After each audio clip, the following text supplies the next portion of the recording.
உற்சாகமாய் ஹalleluya. ஆண்டவர் இரட்சகருமாகிய இயேசு கிறிஸ்துவின் விலையேற பெற்ற திருநாமத்தினாலே சபையாரை நான் அன்பாய் வாழ்த்தி ஆசீர்வதிக்கிறேன். ஆண்டவருடைய பாதத்திலே இந்த நாளின் செய்திக்காக நான் ஜெபித்து கொண்டிருந்தேன். அப்பொழுது என்றைக்கும் நான் கேள்விப்பட்ட ஒரு சம்பவம் என்னுடைய நினைவுக்கு வந்தது. என்ன சம்பவம் அது? சீன தேசத்திலே பயங்கரமான கம்யூனிஸ்ட் ஆதிக்கம் செலுத்தப்பட்டிருந்த காலத்திலே யார் யார் ஆண்டவரையோ அல்லது வேறு தெய்வத்தையோ வணங்குகிறார்களோ அவர்கள் எல்லாரையுமே சிறையிலே போடவும் அல்லது அவர்களுக்கு தண்டனைகளை கொடுக்கவும் பயங்கரமான சூழ்நிலை நிலவி கொண்டிருந்தது. அப்பொழுது ஒரு சகோதரி இருந்தார்கள். அந்த சகோதரியும் அவருடைய 2 பிள்ளைகள் 2 பேரும் சிறு பிள்ளைகள், 10 வயதிற்கும் கம்மியான பிள்ளைகள், குறைவான பிள்ளைகள். இந்த ஒரு பையனும் ஒரு பெண்ணும் உண்டு. இந்த சகோதரி ஆண்டுடைய ஊழியத்தை அயராமல் செய்து கொண்டிருந்தார்கள். சட்டதிட்டங்களை குறித்து அவர்கள் கலங்கவே இல்லை. சூழ ஜனங்களுக்கு தன்னால் இயன்றவரை ஆண்டுடைய வார்த்தையை போய் பேசுகிறதற்கும் கர்த்தரை குறித்து சொல்லுகிறதற்கும் இவர்கள் முயற்சி எடுத்து கொண்டிருந்தார்கள். அப்பொழுது ஒரு நாள் இவர்கள் வீட்டிலே உட்கார்ந்து ஜெபித்து கொண்டிருக்கிற வேளையிலே திடீரென்று காவல்காரர் வந்தார்கள். வந்து இந்த சகோதரியை இழுத்து கொண்டு ஸ்டேஷனுக்கு கொண்டு போனார்கள். அவர்களை சிறையிலே வைத்தார்கள். சிறையிலே வைத்தபோது இவர்களிடத்திலே ஒரே ஒரு நிபந்தனை சொல்லப்பட்டது. என்ன சொன்னார்கள்?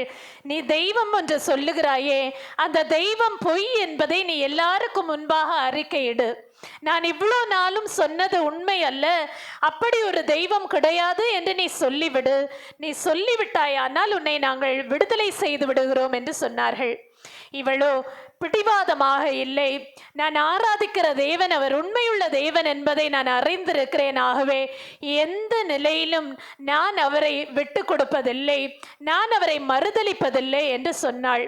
இந்த 2 சிறு பிள்ளைகளும் காவல் வாசலிலே நின்று கொண்டிருக்கிறார்கள். ஸ்டேஷன் வாசலிலே நின்று கதறுகிறார்கள். தாயை பார்த்து, அம்மா ஒரே ஒரு விஷயம் நீங்கள் சொல்லிவிடுங்க, இயேசு உண்மை இல்லை என்று சொல்லிவிடுங்க, அவங்க உங்களை அனுப்பிடுவாங்க என்று சொல்லி பிள்ளைகள் கதறினவாறு நிற்கிறார்கள். ஆனால் இந்த தாய் தன்னுடைய வாயை மூடிக்கொண்டாள். ஏன்? காரணம் என்ன? பிள்ளைகளை காட்டிலும் அவளுக்கு ஆண்டவர் தான் பெருசு. ஹல்லேலூயா சொல்லுங்களேன், ஹல்லேலூயா. பிள்ளைகளை காட்டிலும் அவள் தான் சேவிக்கிற தெய்வத்தின் மேல் அவ்வளவு அதிகாரமாய் சொன்னாள், இல்லை, நான் ஆராதிக்கிற தேவன் உண்மையுள்ளவர், அவர் நிச்சயமாக எங்களை காப்பார் என்று மறுபடியுமாய் சொன்னதினாலே இவளை அதிகமாய் துன்பப்படுத்தி சிறையிலே அடைத்து விட்டார்கள். இந்த சின்ன பிள்ளைகள் 2 பேரும் தெருக்களிலும் வீதிகளிலும் அலைந்து திரிந்தார்கள். தங்குகிறதற்கு இடமில்லை, சாப்பிடுகிறதற்கு உணவில்லை. பயங்கரமான நிலை. எங்கெல்லாம் அவங்களுக்கு அடைக்கலம் கிடைக்குதோ அங்கெல்லாம் போய் தங்குனாங்க. எந்தெந்த வீதிகளில் எந்தெந்த தெருக்களில் அவங்களால தங்க முடியுமோ அங்கங்கே சுருண்டு படுத்து கொண்டார்கள். யாரையாவது பிச்சையாய் போடுகிற பணத்தை கொண்டு அவர்களுக்கு தேவையானதை வாங்கி கொண்டார்கள். இப்படிதான் அந்த பிள்ளைகளுடைய வாழ்க்கை இருந்தது. 20 ஆண்டுகள் ஆனது இந்த சகோதரி சிறைச்சாலையிலிருந்து விடுதலையாகி வெளியே வருகிறதற்கு. இவர்கள் வெளியே வந்து தன்னுடைய பிள்ளைகளை தேடுகிறார்கள். எங்கும் தேடியும் பிள்ளைகளை கண்டுபிடிக்க முடியவில்லை. ஆனால் இந்த 2 பிள்ளைகளும் எப்படியோ முயன்று யாரோ உதவியோடு கூட இவர்கள் உயர் பதவிகளிலே இருக்கிறதை கேள்விப்பட்டார்கள். கேள்விப்பட்டு தன்னுடைய மகனிடத்திலே முதலாவதாக செல்லுகிறார்கள். சென்று, அப்பா, நானுடைய தாய் வந்திருக்கிறேன் என்று சொல்லி ஆசையாய் தன்னுடைய மகன் தன்னை அணைத்து கொள்ளுவான், சேர்த்து கொள்ளுவான் என்று போன போது, மகன், நீ அன்றைக்கு எங்களை துரத்தி விட்டாய் அல்லவா, நீ அன்றைக்கு ஒரு வார்த்தை சொல்லி இருந்தால் இன்றைக்கு எங்களுக்கு அந்த நிலை ஏற்பட்டிருக்காதே. நாங்கள் எவ்வளவு அலைந்து திரிந்தோம் என்பதை உனக்கு சொன்னாலும் உனக்கு விவரிக்க முடியாது. ஆகவே தயவு செய்து நீ போய்விடு என்று சொல்லி துரத்தி அனுப்பிவிட்டான். மகளுடைய வீட்டிற்கு சென்றால் அவளும் அதே சொல்லி துரத்தி அனுப்பிவிட்டாள். இந்த தாய், வயோதிப தாய், எங்கு செல்வதென்று தெரியாமல் ஒவ்வொரு இடங்களாய் அலைந்து திரிகிறார்கள். அப்பொழுது அவர்கள் உட்கார்ந்து ஜெபிக்கிற இடங்களில் எல்லாம் நோயாளிகள் சுகமாக ஆரம்பித்தார்கள். ஹல்லேலூயா. எங்கெல்லாம் உட்கார்றாங்களோ அங்கெல்லாம் நோயால வந்தவங்க எல்லாம் அவங்களிடத்துல வந்துருவாங்க. ஒரு நிமிஷம் தலையில கை வச்சு ஜெபம் பண்ணுவாங்க, அவங்க சுகத்தோட போவாங்க. இது எல்லா தேசமெங்கும் பரவ தொடங்கியது, எல்லா இடத்திலையும் பரவ தொடங்கியது. ஒரு உயர் அதிகாரத்துல இருந்த ஒரு சகோதரி, அவர்கள் பயங்கரமான ஒரு நோயினாலே அவர்கள் மரணத்தின் அடிப்படையிலே மரணத்தை அனுபவிக்க வேண்டிய அந்த நிலை வந்தபோது இந்த சகோதரியை குறித்து கேள்விப்பட்டார்கள். உடனே அவளை அழைத்து கொண்டு வர சொன்னார்கள். அந்த அம்மா வீட்டிற்கு அழைத்து கொண்டு போகப்பட்டாள். இவர்கள் ஜெபித்தார்கள். அந்த சகோதரி பரிபூரண சுகமடைந்தாள். ஹல்லேலூயா. அவங்களுக்கு கோடி கோடியா சொத்து இருந்தது. அவங்க சொன்னாங்க, எனக்கு பிறன் இவர்கள் தான். ஹல்லேலூயா. எனக்கு பிறன் இவர்கள் தான். எனக்கு அடுத்தது என்னுடைய சொத்துக்களுக்கான முழு அதிகாரம், ஏன்னா அவங்களுக்கு பிள்ளைகள் கிடையாது, என்னுடைய சொத்துக்களுக்கான முழு அதிகாரமும் இந்த சகோதரிக்கு நான் செலுத்துகிறேன் என்று எல்லாவற்றையும் இவர்கள் பேரில் எழுதி வைத்து அவர்கள் சில ஆண்டுகள் கழித்து மரணம் அடைந்தார்கள். அதே தேசத்திலே தலை நிமிர்ந்து வாழ ஆண்டவர் கிருபை செய்தார். கார்களை உயர்த்தி ஒரு அல்லேலூயா சொல்லுங்க. ஹல்லேலூயா. ஹல்லேலூயா. இன்றைக்கு கிறிஸ்தவ வாழ்க்கை வாழ்ந்து கொண்டிருக்கிற நம்ம எல்லாருக்கும் எது ப்ரையாரிட்டினா என்ன, எது முக்கியம்? இன்னைக்கு நாம அநேக நேரங்கள்ல ஆண்டவரை சேவிப்பது தான் எனக்கு முக்கியம் என்று நாம நினைக்கிறது இல்லை. மாறாக என் பிள்ளை, என் வேலை, என்னுடைய குடும்பம், என்னுடைய சொந்தம் என்று சொல்லி சில காரியங்களிலே நாம் நம்மை சிறைப்படுத்தி கொண்டிருக்கிறோம். ஹல்லேலூயா சொல்லுங்களேன். ஹல்லேலூயா. ஆண்டவர் என்ன சொல்லுகிறார்? சில நேரங்கள்ல நம்முடைய பிரச்சனைகளுக்காக ஜெபிக்கும் போது ஆண்டவரை கண்டுபிடிக்க முடியல. நம்ம ஜெபிக்கிற ஆண்டவருக்கு கேட்குதான்னு நமக்கு தெரியல. இந்த சீன சகோதரிக்கு அதே தான் நேர்ந்திருக்கும். இவங்க 20 ஆண்டுகள் ஆண்டவரை நோக்கி கதறி இருப்பாங்க. ஆனா இவங்களுடைய சத்தம் கேட்கப்படலையே என்று சொல்லி கலங்கி போய் தான் இருந்திருப்பாங்க இல்லையா? ஆனா ஆண்டவர் என்ன சொல்லுகிறார்? இன்றைக்கு நீங்கள் எப்பொழுது ஆண்டவரை கண்டடைய முடியும் என்று எரேமியா தீர்க்கதரிசன புஸ்தகம் 29ஆம் அதிகாரம் 13ஆம் வசனத்திலே நாம் வாசிக்கிறோம். வாசிப்போம். உங்கள் முழு இருதயத்தோடும் என்னை தேடினீர்களானால் என்னை தேடுகையில் கண்டுபிடிப்பீர்கள். எப்பொழுது கண்டுபிடிக்க முடியும்? முழு இருதயத்தோடும் என்னை தேடும் போது கண்டுபிடிப்பீர்கள். இன்னைக்கு இங்க இருக்கிற நம்ம எல்லாரும் சொல்லுவோம், நாம முழு இருதயத்தோடு கூட ஆண்டவரை தேடுறோமா? நிறைய நேரங்கள்ல இல்லை. காரணம் என்னன்னா, பல ஃபேக்டர்ஸ், நிறைய காரணங்கள் ஆண்டவரை காட்டிலும் முக்கியமாக நமக்கு தெரிகிறது. கர்த்தரை காட்டிலும் முக்கியமான பதவியில காரியங்களை நம்ம வைத்து கொண்டு ஆண்டவருக்கு கொடுக்க வேண்டிய முக்கியத்துவத்தை கொடுக்காம நம்முடைய முழு இருதயத்தை ஆண்டவருக்கு நேராக நாம் திருப்புகிறது இல்லை. ஆண்டவரை தேடும் போது நாம் முழு இருதயத்தோடும் தேட வேண்டும் என்று ஆண்டவர் எதிர்பார்க்கிறார். ஹல்லேலூயா. எப்படி இந்த சீன தேசத்து ஊழியக்காரி செய்தார்களோ, அவர்கள் முழு இருதயமும் கர்த்தரை மாத்திரம் சார்ந்து கொண்டிருந்தது. அவருடைய பிள்ளைகளை குறித்து, அவருடைய வாழ்க்கை குறித்து, எதிர்காலத்தை குறித்து அவங்க யோசிக்கவே இல்லை. ஆனா அவங்களுடைய யோசனை எல்லாம் கர்த்தராக மட்டும்தான் இருந்தது. ஹல்லேலூயா. ஆகவே தான் ஆண்டவர் அவர்களை கடைசி பரியந்தம் காத்தருளினார். பிள்ளைகளை ஆண்டவர் விட்டுவிடவில்லை, பிள்ளைகளையும் ஆண்டவர் ஆசீர்வதித்தாரா இல்லையா? ஆசீர்வதித்தார். இன்றைக்கு சபையார் ஒவ்வொருவரும் நாம் நம்மை ஒப்பு கொடுக்க வேண்டும். என்னுடைய முழு இருதயத்தோடும் நான் ஆண்டவரை தேடுவேன். ஹல்லேலூயா. என்னுடைய முழு இருதயத்தோடும் ஆண்டவரை தேடுவேன். உபாகம் 4ஆம் அதிகாரம் 28, 29 ஆகிய வசனங்கள்ல இஸ்ரவேல் ஜனங்களிடத்தில் இப்படி சொல்லப்பட்டது. வாசிப்போம். அங்கே காணாமலும் கேளாமலும் சாப்பிடாமலும் முகராமலும் இருக்கிற மரமும் கல்லுமான மனுஷர் கைவேலையாகிய தேவர்களை சேவிப்பீர்கள். அப்பொழுது அங்கே இருந்து உன் தேவனாகிய கர்த்தரை தேடுவாய். உன் முழு இருதயத்தோடும் உன் முழு ஆத்மாவோடும் அவரை தேடும் போது அவரை கண்டடைவாய். முந்தின வசனத்தை மறுபடியும் போடுங்க. 28ஆம் வசனம் சொல்லுது, காணாதது, கேளாதது, சாப்பிடாதது, முகராதது என்று இருக்கிற மரத்தினாலே செய்யப்பட்ட மனுஷர் கைவேலையான தேவர்களை சேவித்து கொண்டிருந்தீர்கள். இன்னைக்கு நம்ம யோசித்து பார்ப்போம், யாரை நம்ம முக்கியமா வச்சிருக்கோமோ அவங்க எல்லாம் இதற்கு இணையானவர்கள். ஆண்டவரை காட்டிலும் முக்கியமா சில நேரம் நம்முடைய குடும்பத்தை நம்ம வச்சிருப்போம், சில நேரம் நம்முடைய பிள்ளைகளை நம்ம வச்சிருப்போம், அல்லது நம்முடைய வேலையை நம்ம வச்சிருப்போம். இவைகள் எல்லாம் எல்லாவற்றையும் நீங்கள் சேவித்துக் கொண்டிருந்தீர்கள். இப்பொழுதோ நீங்கள் உங்களுடைய முழு இருதயத்தோடும் உங்களுடைய முழு ஆத்மாவோடும் ஆண்டவரை தேடுவீர்களானால் அவரை கண்டடைவீர்கள். கரங்களை உயர்த்தி ஒரு அல்லேலூயா சொல்லுங்க. அல்லேலூயா. இப்ப சொல்லுங்க, எனக்கு முக்கியம் ஏசப்பா தான். ஏசப்பாவை தாண்டி எனக்கு வேற எதுவுமே முக்கியம் கிடையாது. அல்லேலூயா. ஆண்டவரை தாண்டி எனக்கு வேற எதுவுமே முக்கியமா இருக்க முடியாது. ஆகவே தான் யோசுவா ஜனங்களை ஆசீர்வதித்து ஒரு கூட்டத்தாரை, நீங்க போய் உங்களுக்கு கொடுத்திருக்கிற கூடாரத்துல வாழுங்க, நன்றாய் வாழ்ந்திருங்க என்று சொல்லி ஆலோசனையாக ஒரு காரியத்தை சொல்லுகிறார். யோசுவா 22ஆம் அதிகாரம் 5ஆம் வசனத்துல வாசிப்போம்.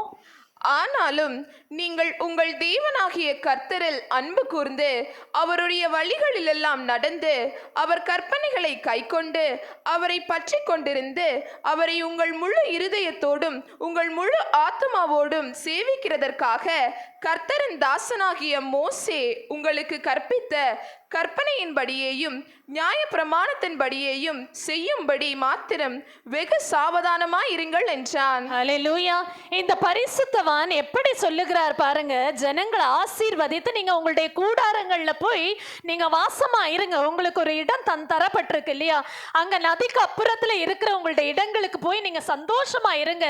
ஆனா ஒண்ணு மாத்திரம் நினைவு வச்சுக்கோங்க, எந்த நிலை வந்தாலும் சரி உங்களுடைய முழு இருதயத்தோடும் முழு ஆத்மாவோடும் மோசே கொடுத்த நியாய பிரமாணத்தின்படி மாத்திரம் நடக்க முழு மனதோடு சாவதானமா இருங்கள் என்று சொல்லி அனுப்பினார். ஹல்லேலூயா. சொல்லுங்க ஹல்லேலூயா. இந்த யோசுவாவுக்கு ஏதாவது ஈகோ இருந்ததா? இந்த வார்த்தையை வாசிச்சு பாருங்க. இவர் சொல்லி இருக்கலாம், நான் சொல்றபடி நீங்க கேட்டு நடங்கன்னு சொல்லி இருக்கலாம். ஆனா அப்படி சொல்லல. என்ன சொன்னாரு? மோசே, கர்த்தருடைய தாசனாகிய மோசே நியமித்த நியாய பிரமாணத்தின்படி எல்லாம் முழு இதயத்தோடு உங்களை காத்து நடந்து கொள்ளுங்க என்று சொன்னார். ஹல்லேலூயா. தன்னை தானே அவர் தாழ்த்துகிறவராக இருந்தார். இன்றைக்கு நாம் எப்படி இருக்கிறோம் ஆண்டுடைய சபையிலே என்பதை நாம் நினைத்து கொள்ள வேண்டும். யோசுவா 24ஆம் அதிகாரம் 15ஆம் வசனத்தின் பிற்பகுதியில அவர் சொல்லுகிறார், ஜனங்களுக்கு மாத்திரம் ஆலோசனை சொல்லுகிறவராக அல்ல, நானும் என் வீட்டாருமோ வென்றால் யாரையே சேவிப்போம், கர்த்தரையே சேவிப்போம் என்று அதிகாரபூர்வமாக ஜனங்களிடத்துல அறிவித்தாரே. தன்னையும் தன்னுடைய வீட்டாரை அவர் கைக்குள்ள வச்சிருந்தாரு. ஹல்லேலூயா. வாசிப்போமா கடைசி பகுதி 24:15. நானும் என் வீட்டாருமோ வென்றால் கர்த்தரையே சேவிப்போம் என்றான். நீங்க சேவிப்பீங்களான்னு கேள்வி கேட்டுட்டு நான் என்ன பாருங்க, என்னுடைய பிள்ளைகளை பாருங்க, என்னுடைய குடும்பத்தை பாருங்க, நாங்கள் எந்த நிலையிலும் எங்கள் ஆண்டவரையே சேவிப்போம் என்று தைரியமா இந்த மனுஷனால சொல்ல முடிஞ்சது. ஹல்லேலூயா. இங்க இருக்கிற நாம எத்தனை பேர் தைரியமா ஆண்டவரை மாத்திரம் என்னுடைய முதன்மையாக நான் வைத்திருக்கிறேன், நீங்களும் சேவியுங்கள் என்று சொல்லுகிறதற்கு தைரியம் இருக்கு? ஹல்லேலூயா. ஒருவேளை அந்த தைரியம் இல்லைன்னா இன்னைக்கு சொல்லுவான், ஹல்லேலூயா, ஆண்டவரே இனி முதல் கர்த்தரை காட்டிலும் முக்கியமா வேற எதுவும் எனக்கு இருக்காது. ஹல்லேலூயா. ஆண்டவரே எனக்கு முதன்மை, ஆண்டவரே எனக்கு எல்லாம் என்று நாம் சொல்ல கற்றுக்கொள்வோம். கர்த்தரை நாம ஏன் சேவிக்கணுமா? சங்கீதம் 18ஆம் அதிகாரம் 3ஆம் வசனம் சொல்லுகிறது, வாசிப்போம். துதிக்கு பாத்திரராகிய கர்த்தரை நோக்கி கூப்பிடுவேன், அதனால் என் சத்துருக்களுக்கு நீங்களாகி ரட்சிக்கப்படுவேன். அவர் ஒருவரே துதிக்கு பாத்திரர். எல்லாரும் அதை அக்செப்ட் பண்றீங்கல்ல? ஆண்டவர் ஒருவரே துதிக்கு பாத்திரர். வேற யாரையாவது துதிக்க கூடிய அளவுக்கு ஏதாவது அவங்கள்ட்ட சரியான தகுதி இருக்குமா? நிச்சயமா இருக்காது. ஆண்டவர் ஒருவரே துதிக்கு பாத்திரராகவே அவரை மாத்திரம் நான் துதிக்கிறேன். வெளிப்படுத்தல் 4ஆம் அதிகாரம் 9-10 ஆகிய வசனங்கள்ல இவர் எவ்வளவு மேன்மையானவர் என்பதை அங்கே நாம் வாசிக்க முடியும். ஆண்டவர் சிங்காசனத்தின் மேல் வீற்றிருக்கிறார். அப்பொழுது 24 மூப்பர்கள் என்ன செய்யறாங்களா? அவங்க சபையில இருக்கக்கூடிய மூப்பர்கள் இவங்க தங்களுடைய கிரீடங்களை கழற்றி ஆண்டவருக்கு முன்னால வச்சு தாழ பணிந்து தரையில விழுந்து அவரை வணங்கினார்களாம். ஹல்லேலூயா. கரங்களை உயர்த்தி அல்லேலூயா சொல்லுங்க. வாசிப்போம் வெளிப்படுத்தல் 4:9-10.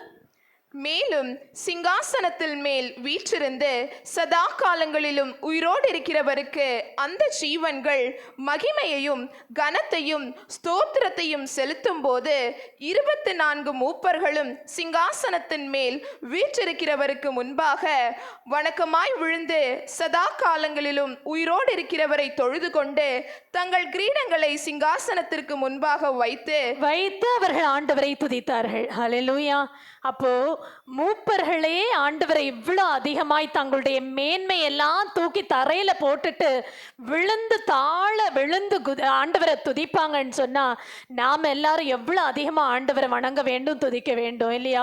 ஆனா சில நேரங்கள்ல நாம நம்முடைய கௌரவத்துக்கு இடம் கொடுக்கிறோம், நம்முடைய மேட்டிமைக்கும் மேன்மைக்கும் இடம் கொடுக்கிறோம்.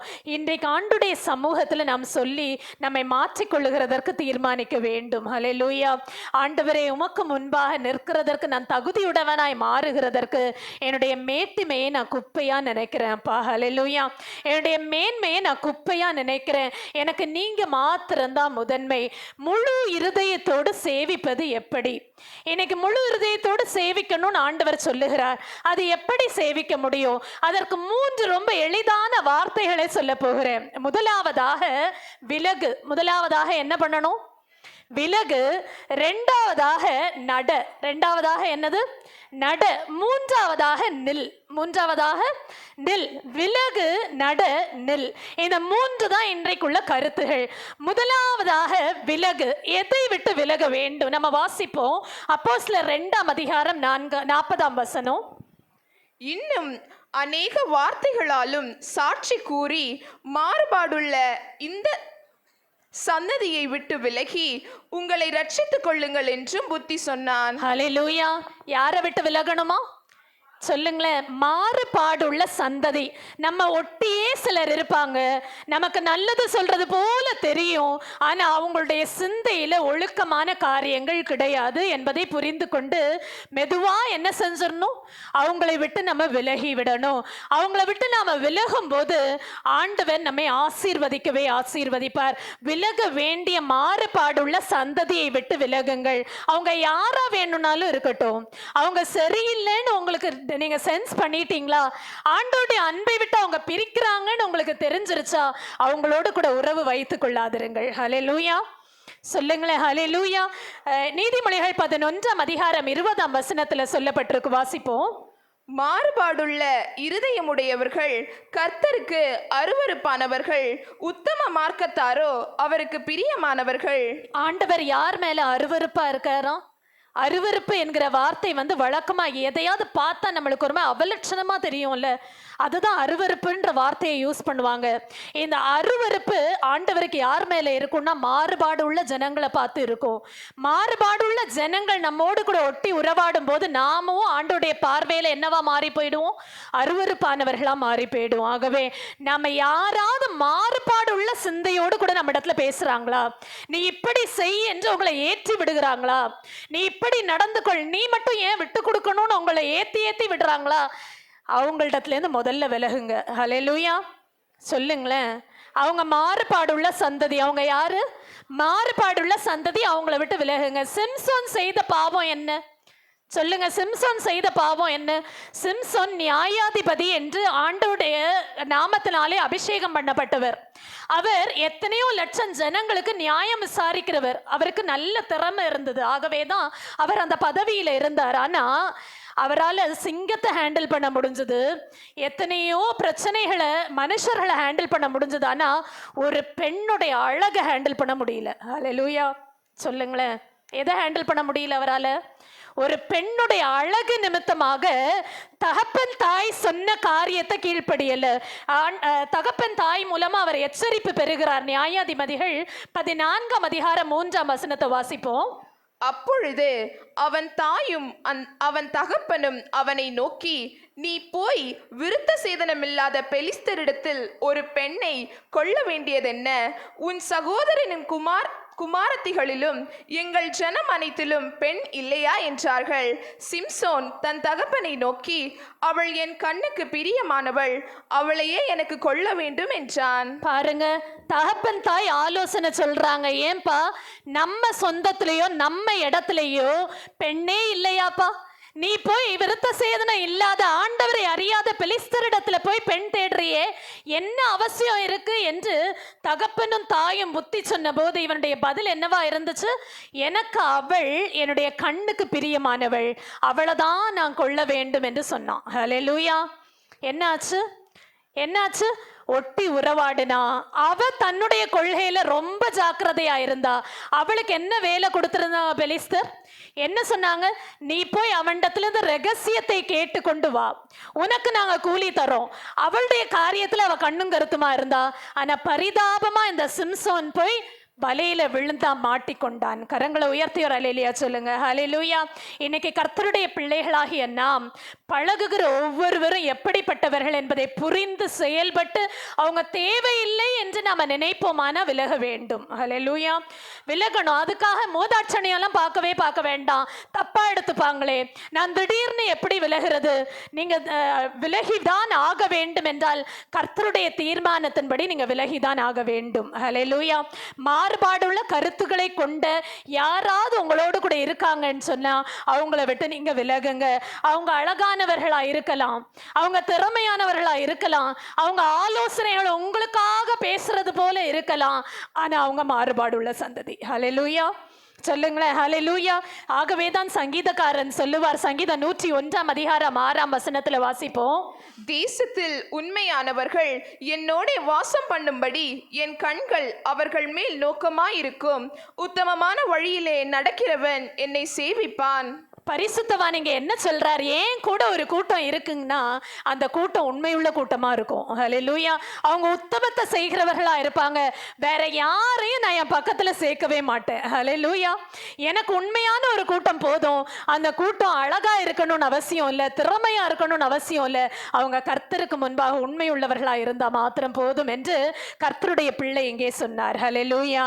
தாவீதோடு கூட ஒரு கூட்டம் சேர்ந்தாங்களாம். அவங்க குருடர்களும் சப்பானிகளுமா இருந்தாங்களாம். ஆனா அவர்களை கொண்டு இவர் ஒரு நகரத்தை கைப்பற்றினாராம். அந்த நகரம் சீயோன் என்று சொல்லப்பட்டதாம். கரங்களை உயர்த்தி ஒரு ஹல்லேலூயா சொல்லுங்க. ஹல்லேலூயா. இந்த சீயோன் ஒருவேளை குருடர்களும் சப்பானிகளும் நிறைந்த சீயோனா இருக்கலாம். ஆமேன் சொல்லுங்களேன். ஆமேன் சொல்லுங்களேன். ஆனா இந்த கூட்டம் எப்படிப்பட்ட கூட்டமா இருக்கணும்? எப்படிப்பட்ட கூட்டமா இருக்கணும்?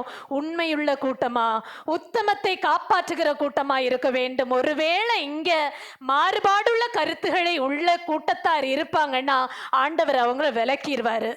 ஆமாவா இல்லையா? ஆமாவா இல்லையா? எப்போ விளக்குவாரு? நம்ம ஆழ்ந்த ஜெபத்தில் விளக்குவாரு. ஹல்லேலூயா. நம்ம ஒவ்வொருவரும் ஆண்டுடைய சமூகத்தில் ஜெபிக்க வேண்டிய கட்டாயம் இருக்கு. ஆண்டவரே, எங்களுடைய கூட்டம், எங்களுடைய சபை கர்த்தருடைய பார்வைக்கு அருவருப்பானதாய் போய்விடக்கூடாது, பிரியமானதா இருக்க நீங்க எங்களுக்கு சொல்லித்தாங்கப்பா. ஹல்லேலூயா. பரிசுத்தவானாகிய மோசையை பாருங்களேன். எபிரேயர் 11:24 முதலான வசனங்கள்ல அவர் ஒரு கூட்டத்தாரை விட்டு பிரிஞ்சு போறாரு. எதற்காக? ஆண்டவர் தனக்கென்று வைத்திருக்கிற ஒரு மேலான காரியத்திற்காக, மேலான தீர்மானத்திற்காக அவருடைய சொகுசெல்லாம் விட்டுட்டு போனார், அவருடைய நல்லது எல்லாத்தையும் விட்டுட்டு போனார். ஹல்லேலூயா. வாசிப்போமா? எபிரேயர் 11:24-26. விசுவாசத்தினாலே மோசே தான் பெரியவனான போது பார்வோனுடைய குமாரத்தியின் மகன் எனப்படுவதை வெறுத்து அநித்தியமான பாவ சந்தோஷங்களை அனுபவிப்பதை பார்க்கிலும் தேவனுடைய ஜனங்களோட துன்பத்தை அனுபவிப்பதையே தெரிந்து கொண்டு இனிவரும் பலன் மேல் நோக்கமாயிருந்து எகிப்தில் உள்ள பொக்கிஷங்களிலும் கிறிஸ்தவ நிமித்தம் வரும் நிந்தையை அதிக பாக்கியம் என்று எண்ணினான். எதை அதிக பாக்கியம் என்று எண்ணினானோ? எதை அதிக பாக்கியம் என்று எண்ணினானோ? கிறிஸ்துவின் நிமித்தம் வரும் நிந்தையை. ஹல்லேலூயா சொல்லுங்களேன். ஹல்லேலூயா. எதை விட்டுட்டு அவர் போனாரோ? அதிகமான பொக்கிஷங்கள் இருக்கு. எங்க? தான் இருந்த எகிப்து தேசத்துல ஆண்டவர் அவரை உயர ஒரு அரண்மனையில பதவியில வச்சிருக்காரு. ஆனா எனக்கு இது இல்ல முக்கியம், ஆண்டவர் எனக்கு ஒரு வேற வேலை வச்சிருக்காரு. எனக்கு இந்த பொக்கிஷம் இல்ல முக்கியம், என் ஆண்டவர் கிறிஸ்துவ நிமித்தம் படுகிற பாடுகளை எனக்காக வச்சிருக்காரு, அதற்காக நான் ஓடுகிறேன். ஹல்லேலூயா சொல்லுங்களேன். ஹல்லேலூயா. பரம அழைப்பின் பந்தய பொருளுக்காய் நான் லக்கை நோக்கி ஓடுகிறேன். எல்லாம் சேர்ந்து பரம அழைப்பின் பந்தய பொருளுக்காய் நான் லக்கை நோக்கி ஓடுகிறேன். எல்லாம் சேர்ந்து ஓடுகிறேன், நான் ஓடுகிறேன், என்னை சுமந்தாய்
ஆண்டவர் எனக்காய் வைத்திருக்கிற ஓட்டம் எனக்கு தேவையாகவே எனக்கு எதை விட்டு நான் விலக வேண்டும் அதை விட்டு விலகுகிறேன். ஹல்லேலூயா.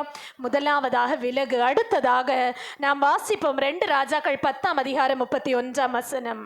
ஆனாலும் யெகூ இஸ்ரவேலின் தேவனாகிய கர்த்தரின் நியாய பிரமாணத்தின்படி தன் முழு இருதயத்தோடும் நடக்க கவலைப்படவில்லை. என்ன கவலைப்படலையா? நடக்க கவலைப்படல. ஹல்லேலூயா. எப்படி நடக்க கவலைப்படல? முழு இருதயத்தோடும் தேவனுடைய நியாய பிரமாணத்தின்படி நடக்க கவலைப்படல. ஆகவே அவனுடைய பாவங்கள் நிமித்தமாய் ஆண்டவர் அவன் மேல் கோபப்பட்டார். ஹல்லேலூயா. அவன் இஸ்ரவேல் ஜனங்களையும் சேர்த்து பாவம் செய்ய தூண்டினானாம். இந்த யெகூ ரொம்ப நல்ல ஒரு கர்த்தருடைய பிள்ளையாக தான் இருந்தார். ஆனா ஒரு சந்தர்ப்பம் வந்தபோது ஜனங்களையும் சேர்ந்து பாவம் செய்ய தூண்டினதுனாலே ஆண்டவர் இவரையும் அடித்தார். ஹல்லேலூயா. என்ன பண்ணல? நடக்க. என்ன பண்ணல? நடக்கல. என்ன நடக்கல? ஆண்டுடைய வழியில நடக்கல. ஹல்லேலூயா. ஆண்டவரை முழுமனதோடு கூட சேவிக்கணுமா?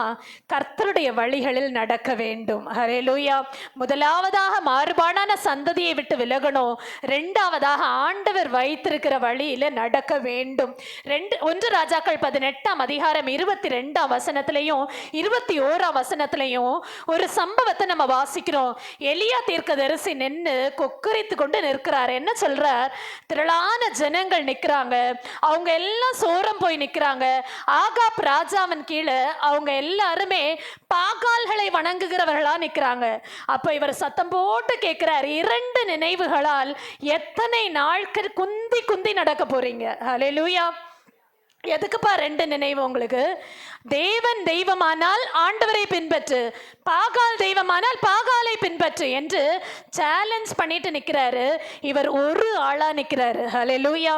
தேடி தேடி பார்த்தப்போ, இஸ்ரவேல்ல முழுவதும் தேடி பார்த்தப்போ, தீர்க்கதரிசிகளில் மீதியா இருந்து ஒருவனாகிய நான் என்று சொல்லுகிறார். எவ்வளவு பரிதாபம் இல்ல? ஆண்டவர் எவ்வளவு நன்மைகளை கொடுத்து வச்சிருந்தார் இந்த இஸ்ரவேல் ஜனங்களுக்கு. எத்தனை ஆசீர்வாதங்களை கொடுத்து வச்சிருந்தார். கட்டாத இடத்தை எல்லாம் சுதந்திரிக்க செய்தாரு. வாழ்ந்து சுகத்திருக்கிறாங்க. ஆனா அந்த தேசத்துல இருந்த தெய்வங்களுக்கு அவங்க தங்களை விற்று போட்டாங்க. ஹல்லேலூயா. ஆண்டுடைய வழியில அவங்க நடக்க தீர்மானிக்கல. ஆகவே எலியா சத்தமிட்டு கூப்பிட்டார், பாகால் தெய்வம்னா பாகாலுக்கு பின்னால போ, ஆண்டவர் தெய்வம்னா ஆண்டவரத்துல வா. ஹல்லேலூயா. 2 நினைவுகளோட நடக்காது. ஹல்லேலூயா. இந்த ஜனங்கள் அதுக்கு மறு உத்தரவு ஒன்றும் சொல்லவில்லையாம். காரணம் என்ன? அவங்களால அதை அக்செப்ட் பண்ணிக்க முடியல. ஆண்டவர் தான் தெய்வம்னு சொல்றதுக்கு தைரியம் இல்லை. காரணம், ராஜா ஏதாவது பண்ணிடுவாரான்னு பயம். ஹல்லேலூயா. சொல்லுங்களேன். ஹல்லேலூயா. என் அன்பு தேவனுடைய பிள்ளைகளை, இன்னைக்கு நிறைய நேரங்கள்ல வாய் அடைச்சு போன நிலையில நீங்க இருக்கீங்களா? ஆண்டவர் தான் தெய்வம்னு தைரியமா நிக்கிறதுக்கு ஏன் நமக்கு தடை? என்ன தடை இருக்கு நமக்கு? ஆண்டவர் தான் தெய்வம், ஆண்டவருக்கு விரோதமான ஆயுதம் எதுவும் வாய்க்காது என்று தைரியமா நம்ம நிற்க வேண்டும். ஹல்லேலூயா. ஹல்லேலூயா. 1 ராஜாக்கள் 18:19 வாசிக்கிறோம், 850 பேர் இந்த ஒரு மனுஷனுக்கு விரோதமா வந்து நிற்கிறாங்க. 850 பேர் அந்த ஒரே ஒரு மனுஷன் கர்த்தரை நம்பிக்கொண்டு நிற்கிறார். ஆனால் ஆண்டவரே தெய்வம் என்பதை அந்த இடத்துல ஆண்டவர் நிரூபித்தார். ஹல்லேலூயா. ஹல்லேலூயா.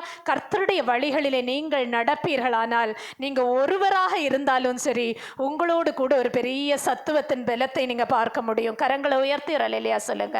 ஹல்லேலூயா. எதிராளி கூட்டம் ஒரு பெரிய கூட்டமா இருக்கும், பராக்கிரமம் படைத்த கூட்டமா இருக்கும். ஆனா நீங்க கர்த்தருடைய வழியில நடப்பீங்கன்னா உங்களோடு கூட ஆண்டவர் நிற்பார். ஹல்லேலூயா. நிற்பாரா மாட்டாரா? நிற்பாரா மாட்டாரா? நிச்சயமாக நிற்பார். அடுத்ததாக லூக்கா சுவிசேஷம் 9ஆம் அதிகாரம் 23, 24 ஆகிய வசனங்களை வாசிப்போம். பின்பு அவர் எல்லாரையும் நோக்கி, ஒருவன் என் பின்னே வர விரும்பினால் அவன் தன்னைத்தான் வெறுத்து தன் சிலுவையை அனுதினமும் எடுத்துக்கொண்டு என்னை பின்பற்ற கடவன். ஹல்லேலூயா. ஒருவன் என்னை பின்பற்ற வேண்டும் என்று விரும்பிவிட்டால், அவருடைய வழிகளில் நடக்க வேண்டும் என்று விரும்பிவிட்டால், அவன் தன்னுடைய நிலையிலே நிற்க வேண்டும். என்ன நிலை அது? என்ன நிலை அது? தன்னைத்தான் முதலாவது வெறுக்கணும். இன்னைக்கு நிறைய பேர் விருப்பம் மாத்திரம் காட்டுறாங்க. ஆண்டவருக்கு மேல விருப்பம் இருக்கு, ஆண்டுடைய ஊழியத்தை செய்யணும்ங்கிற வாஞ்சை இருக்கு, ஆனா ரெண்டாவது குவாலிட்டி இருக்க மாட்டேங்குது. என்னது அது ரெண்டாவது குவாலிட்டி? தன்னைத்தான் முதல்ல வெறுக்கணும், உலகத்தை வெறுக்கணும், ஆண்டவருடைய சிலுவையை சுமந்து போகணும். ஹல்லேலூயா. அவன் தான் முடிவு பரியந்தம் நிலை நிற்பவன். அவன் தான் யாரு? முடிவு பரியந்தம் நிலை நிற்பவன். பேதுருவுக்கு விருப்பம் இருந்துச்சா இல்லையா? ஆண்டவர் மேல ஆசை இருந்ததா இல்லையா? ஆண்டவர் பேசுகிறபடி எல்லாவற்றையும் கேட்டு நடந்தாரா? ஆனா நிற்க முடிஞ்சதா? நிற்க முடியவில்லை. காரணம் என்ன? தன்னைத்தானே வெறுக்க முடியவில்லை. தன்னுடைய மரணத்தை குறித்த பயம் அவரை பிடித்தது. தன்னுடைய உயிர் அவருக்கு மேலாக தெரிந்தது ஆண்டவரை காட்டிலும். ஹல்லேலூயா. ஒருவன் என்னை பின்பற்ற விரும்பினால் அவன் முதலாவது தன்னையும் தன்னுடைய சுய ஆசைகளையும் வெறுக்க வேண்டும். ஹல்லேலூயா. இன்னைக்கு எத்தனை பேர் வெறுக்க போறோம்? கரங்களை உயர்த்தி ஒரு அல்லேலூயா சொல்லுங்க. நான் வெறுத்து நிலை நிற்பவனாக மாறுவேன். எதற்குள்ள? ஆண்டுடைய சத்தியத்திற்குள்ள, கர்த்தருடைய சத்தியத்திற்குள்ளே நான் நிற்கிறவனாக. ஆகவே தான் அப்போஸ்தலனாகிய பவுல் சொல்லுவார் பிலிப்பியர் 3:11-12, எல்லாவற்றையும் நஷ்டம் என்று எண்ணுகிறேன், குப்பையுமாக எண்ணுகிறேன். அல்லேலூயா. எல்லாத்தையும் நான் எனக்கு எதெல்லாம் லாபம்னு நினைக்கிறேனோ அது எல்லாம் எனக்கு தேவையில்லைன்னு தூக்கி போட்டுடுறேன். எதற்காக? என் ஆண்டவரை நான் பின்தொடர வேண்டும் என்பதற்காக. ஹல்லேலூயா. மத்தேயு 24:13 சொல்லுகிறது, முடிவு பரியந்தம் நிலை நிற்பவனே ரட்சிக்கப்படுவான். ஆகவே நீங்கள் முதலாவதாக விலகுங்கள், இரண்டாவதாக நடவுங்கள், மூன்றாவதாக நில்லுங்கள். இவைகளை நீங்கள் செய்யும் போது ஆண்டவரை சேவிப்பதால் எனக்கு என்ன கிடைக்கும்? எல்லாமே கிடைக்கும். ஹல்லேலூயா. கொஞ்சம் பாடுகள் இருக்கும், ஆனால் பாடுகளோடு சேர்ந்து எல்லாத்திலிருந்து நம்ம விடுதலையை பெற்றுக்கொள்ள முடியும். முதலாவதாக நமக்கு கிடைப்பது விடுதலை. நம் வேதத்தில் அப்போஸ்தலர் 16:25 வாசித்தோமே ஆனால், பவுலும் ஷீலாவும் ஆண்டவரை துதித்து கொண்டிருக்கிறார்கள். சிறைச்சாலை கதவுகள் உடைந்தது. 2 பேரும் விடுதலையோடு வெளியில வந்தாங்க. ஹல்லேலூயா. ஏதாவது அவங்க முயன்றாங்களாங்க? ஏதாவது அவங்க விரோதமா வாயாவது பேசினாங்களா? பேசவே இல்லை. விரோதமா எத்தனையோ பேர் நிற்கிறாங்க, ஒரு வார்த்தை பேசல. போராட்டத்திலிருந்து விடுதலையை பெற்றுக்கொண்டாங்க, ஆண்டவரை மாத்திரம் சேவிச்சாங்க. ஹல்லேலூயா. ரெண்டாவதாக அப்போஸ்தலர் 12:5-6 ஆகிய வசனங்கள்ல பேதுருவை சிறைச்சாலையில அடைச்சிருக்காங்க. சிறைச்சாலையில அடைச்சிருக்கிற நேரம் சபையார் இங்க கண்ணீர் விட்டு ஜோம் பண்ணிட்டு இருக்காங்க. ஹல்லேலூயா. இங்க நம்முடைய சபைக்காக ஜெபிக்கிற கண்ணீர் விட்டு ஜோம் பண்ற எத்தனை பேர் இருக்கீங்க? இல்லையா? தேடிதான் பிடிக்கணும் போல இருக்கு. ஆண்டுடைய சமூகத்துல சபையார் கண்ணீர் விட்டு ஜெபிக்கும் போது பிரச்சனைகள் நீங்குகிறதை நாம் பார்க்க முடியும். கரங்களை உயர்த்தி ஒரு அல்லேலூயா சொல்லுங்க. பேதுரு நள்ளிரவுல வந்து கதவு தட்டுறாரு. சிறைச்சாலையில இருந்தவர் எப்படி திடீர்னு கதவு தட்ட முடியும்? ஒரு குட்டி பிள்ளை வெளியில வந்து பாக்குறா, அப்படியே எட்டி பாக்குறா. பேதுரு நிக்கிறார் நடுராத்திரியில. அல்லேலூயா. காரணம் என்ன? சபையார் எல்லாரும் விழித்திருந்து ஜெபித்து கொண்டிருந்தார்கள். என் அன்பு தேவனுடைய பிள்ளைகளே, ஆண்டவரை நாம் சேவிப்பதனால் முதலாவது கிடைப்பது விடுதலை. ரெண்டாவது, எந்த சூழ்நிலை அணுகிறதுக்கு நமக்கு ஒரு தைரியம் உண்டாகும். அல்லேலூயா. இந்த பேதுரு தைரியமா இருந்தார். சூழ்நிலை மாறாதான் இருக்கு, ஆனா தைரியமா இருந்தா. மூன்றாவதாக, எந்த நிலையில நீங்க இருந்தாலும் மிகுந்த ஐஸ்வர்யம் உண்டாகுமாம். எப்போ? ஆண்டவரை நம்ம சேவிக்கும் போது. 2 நாளாம் 17 1 வசனத்துல வாசிக்கிறோம், யோசபாத் தேவனை சேவித்தபடியினாலே அவனுடைய நாட்களில அவன் பலப்பட்டானா. எப்படிப்பட்டான்? பலப்பட்டான். மிகுந்த ஐஸ்வர்யம் உண்டாச்சுது, அதிக கனம் உண்டா. இன்றைக்கு ஒருவேளை கர்த்தரை சேவிப்பதனால் எனக்கு என்ன கிடைக்கும் என்று நீங்கள் நினைத்து கொண்டிருக்க வேண்டாம். ஆண்டவர் சொன்னபடியே நம்முடைய வாழ்க்கையில நூறத்தனையான ஆசீர்வாதங்களை ஆண்டவர் தருவார். ஹல்லேலூயா. ஹல்லேலூயா. அப்படியே கண்களை மூடுங்க. ஆண்டவர் இன்றைக்கு நம்மோடு கூட பேசி இருக்கிறார். நேரம் அதிகமாய் போகிறபடினாலே நான் முடிக்கிறேன். ஆண்டவராகிய இயேசுவே சொல்லுவார், என்னை அனுப்பினவருடைய சித்தத்தை செய்வதே என்னுடைய போஜனமா இருக்கிறது. இன்னைக்கு நாம எல்லாரும் நம்முடைய சுயமாய் வாழ்ந்து கொண்டிருக்கிறோம். நம்முடைய சுயத்திற்காக, நம்முடைய சரீரத்திற்காக வாழ்ந்து கொண்டிருக்கிறோம். இல்லை ஆண்டவரே, நானும் என் வீட்டாருமோ வென்றால் கர்த்தரையே சேவிப்போம். எப்படி சேவிப்போம்? முழு மனதோடு சேவிப்போம். ஆண்டவரிடத்துல ஒப்பு கொடுப்போமா? இன்றைக்கு நீங்க ஒப்பு கொடுக்கிற வேளையிலே, முழு இருதயத்தோடு ஒப்பு கொடுக்கிற வேளையிலே ஆண்டுடைய ஆசீர்வாதங்களை நீங்கள் கண்டு கொள்ளுகிறீர்கள். ஹல்லேலூயா, ஹல்லேலூயா. எல்லாரும் ஒப்பு கொடுப்போம். இதுவரை நம்முடைய இருதயத்தில் மாறுபாடான சிந்தை இருந்ததானால், அப்பா இன்று முதல் நான் என்னை மாற்றிக்கொள்ளுகிறேன். ஆண்டுடைய கட்டளைகளின்படி நான் நடக்க தவறினது உண்டானால் இன்று முதல் நான் நடக்க தீர்மானிக்கிறேன். ஆண்டுடைய கட்டளைகளை நிற்கிறதற்கு நான் குறைவுள்ளவனா இருந்ததானால் நான் இன்று முதல் கர்த்தருடைய கட்டளைகளை நிலை நிற்பேன். ஆண்டவரே, ஆண்டவரே, என்னை நான் ஒப்பு கொடுக்கிறேன் என்று சொல்லுங்க. ஹல்லேலூயா, ஹல்லேலூயா. எங்களை நேசிக்கிற நல்ல தகப்பனே, நன்றியோடு கூட துதிக்கிறோம் அப்பா, உம்மை ஸ்தோத்திரிக்கிறோம். நீர் எங்களோடு கூட பேசின நல் வார்த்தைகளுக்காக நன்றி செலுத்துகிறோம். ஆண்டவரே, அந்த சீன தேசத்திலிருந்து அந்த ஊழியக்காரி எவ்வளவாய் தன்னை ஒடுக்கி தன்னை கர்த்தருடைய காரியத்திலே நின்று காத்து கொண்டார்களோ, அப்படியே நாங்களும் ஊழியத்திற்கு எங்களை ஒப்பு கொடுக்கிறோம். எங்களுடைய சபையை நீங்க பெருக செய்யுங்கப்பா. எல்லா அசுத்தங்களும் விலகட்டும் ஆண்டவரே. எல்லா விரோதமாய் செயல்படுகிற ஆயுதங்களும் ஒன்றுமில்லாமல் போகட்டும் ஆண்டவரே. எங்களோடு கூட தங்கி இருங்க. இயேசுவின் நாமத்தில் ஜெபிக்கிறோம். எங்கள் ஜெபம் கேளும் நல்ல பிதாவே. ஆமேன், ஆமேன். உங்களுக்கு இந்த ப்ரோகிராம் பிடிச்சிச்சா? அப்பனா லைக் பண்ணுங்க, ஷேர் பண்ணுங்க, கமெண்ட் பண்ணுங்க, சப்ஸ்கிரைப் பண்ணுங்க. நாங்க உங்களுக்காக ஜெபம் பண்றோம். ஏசப்பாங்கள ஆசீர்வதிப்பார். Praise the Lord.